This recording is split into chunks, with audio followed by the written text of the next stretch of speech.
Well, Kezia Dugdale is here with me now. Let's start with independence, shall we? You told the Fabian Society that if Scotland voted to stay in the EU, but the UK voted to leave, asked if you would vote for independence of Scotland, you said possibly, it's not inconceivable. Now, you've said since then you didn't express yourself very well. What were you thinking? Well, I've made it very clear in the weeks and months since that interview, which was back in February, that I was very proud to vote no. I pulled a shift in that referendum. I campaigned for 2.5 years to say why Scotland was better placed within the United Kingdom, and I would do so again in Labour's manifesto, which will come out in the next few days. So why did you say that?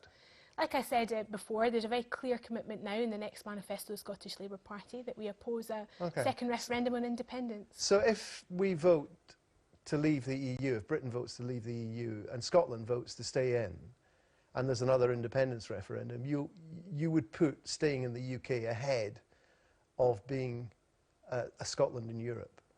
As I say, the manifesto, which we're going to publish on Wednesday, will have a very clear commitment to oppose a second referendum on independence in the lifetime of the next Parliament. And there's a reason for that, Gordon, that I'd like us to get on to. Well, hang on. I know you're against having an independence referendum, but unless you win the election, it's not really going to be your choice. What I'm asking you is if Scotland does vote to stay in the EU and Britain votes to leave, and there is another independence referendum, will you campaign for a no vote under those circumstances? I don't accept that there will be another referendum. Well, no, just imagine it for one second. Just speculate wildly. In every scenario, I would vote no again, because I believe that the economic case for independence has fallen apart. I believe that the best way to pool and share resources of Scotland and the United Kingdom is together as part of that one union. Just to be absolutely clear about this, should Scotland vote to stay in the EU, Britain votes to leave, and there's another independence referendum, you will say vote to stay in the UK? I will always vote no against independence because the economics of independence have fallen apart. But we've got to be very clear here. We were told that this was a once-in-a-lifetime, once-in-a-generation opportunity. We spent 2.5 years campaigning on the issue. 85% of the population voted in that.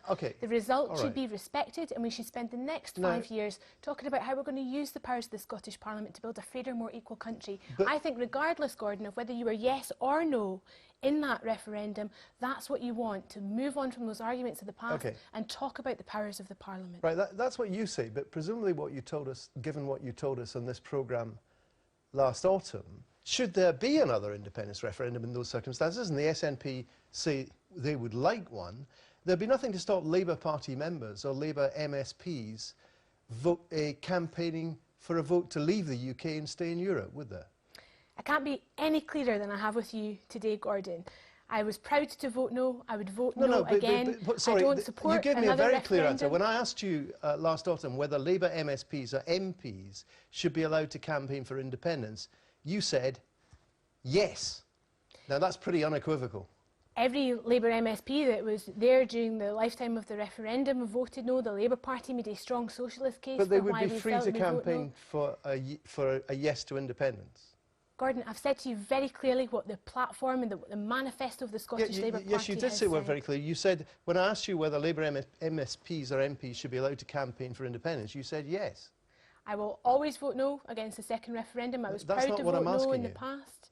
Well, you asked a number of questions, but I'm answering them as clearly as I possibly can. Are you saying that Labour MSPs or MPs wouldn't be allowed to campaign for a yes vote? What I have said many times before, Gordon, is the reality that something like 1/3 of Scottish Labour voters around the country took a different position from what the party was advocating for in the referendum, because what unites people in the Labour Party is the desire to tackle poverty and inequality. That's what brings us together, that's what drives us, gets us out of our beds every single day. I'm sure it does bring you all together. It just isn't an answer to my question. So when the Conservatives say they're now the only big party in Scotland, which clearly unequivocally stands up for the union, I mean, given these incidents we've been going over here, they've got a point, haven't they?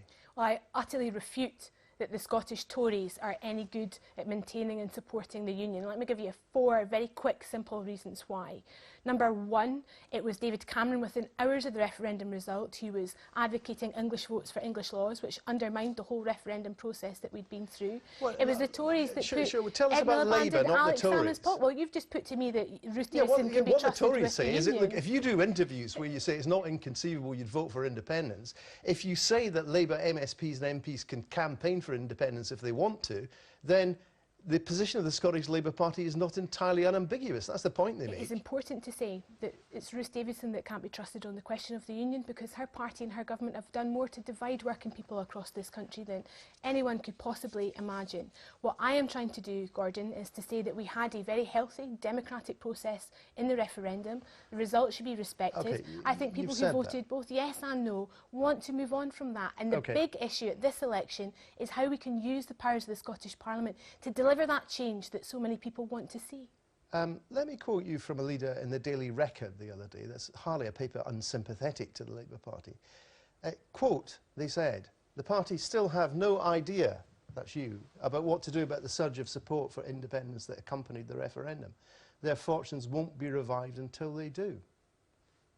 I think lots of people that voted yes during the referendum voted yes not because they were sort of die-hard or emotional nationalists. They voted yes because yes represented a way to change this country, to make it more just. And what I'm arguing in this election is that we now have a very powerful Scottish Parliament with substantial tax and welfare powers. We have the ability to stop austerity, to end the cuts, to make different choices from the Tories. Are you going to come and that's what I want to focus on in this election, is the chance to use those powers to do things differently from the Tories. If you were a yes voter, that's an appeal.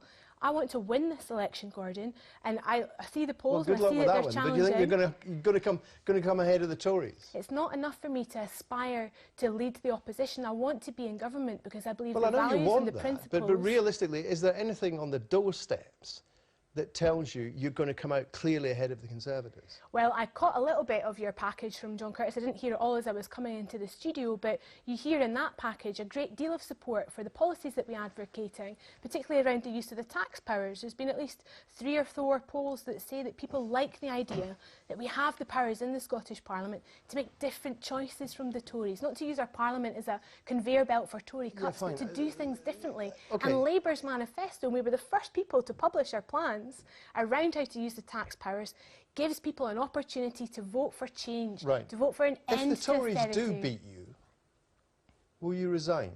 No, I have said right from the very beginning that the Labour Party's problems didn't happen overnight, they wouldn't be fixed overnight. So even if you come in third to behind the SNP and the Conservatives... I don't believe that's going to happen. Well, I know you don't believe it's going to happen, but you would still stay on.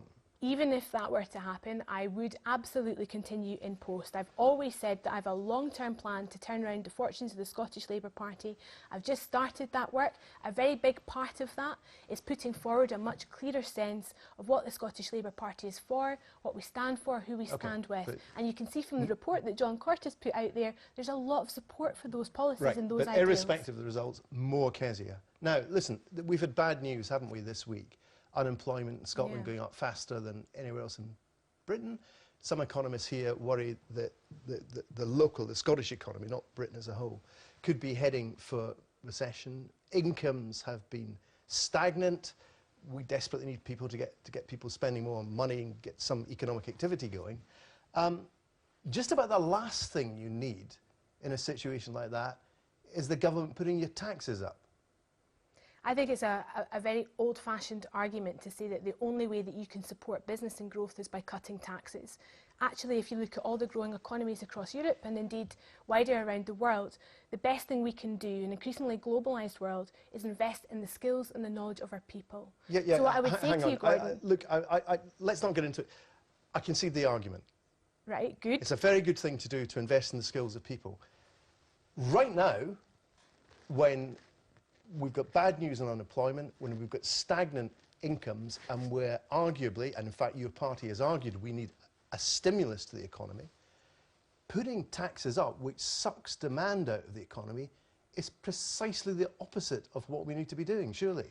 I disagree, because if you look at all the big employers where we've seen job losses in the past few weeks and all these people out of work, we have to help them reskill, gain new trades, new opportunities in the future, and we have to invest in their skill set. Putting everyone else's taxes up is hardly a way of helping people who are unemployed. Well, for a start, nobody who is out of work or earns less than £20,000 a year isn't going to pay any more tax under proposals. And if they... No, hang on, Gordon, I know you argue that. I don't want to get into a discussion about who pays. Overall, if you put people's taxes up, even if it's only a £5 a month, That's a fiver they might not be paying in their local shops. It's a fiver where they might take the bus rather than, say, a cab in Aberdeen, where the economy is very distressed and cab drivers could do with the extra money. You are taking, I mean, it's just an economic basic. You're taking demand out of the economy. I'm afraid that's not correct, and there's independent experts' advice that you can point to prove that. The IPPR have proven there are plans that will actually lead to an increase in GDP into the billions of pounds,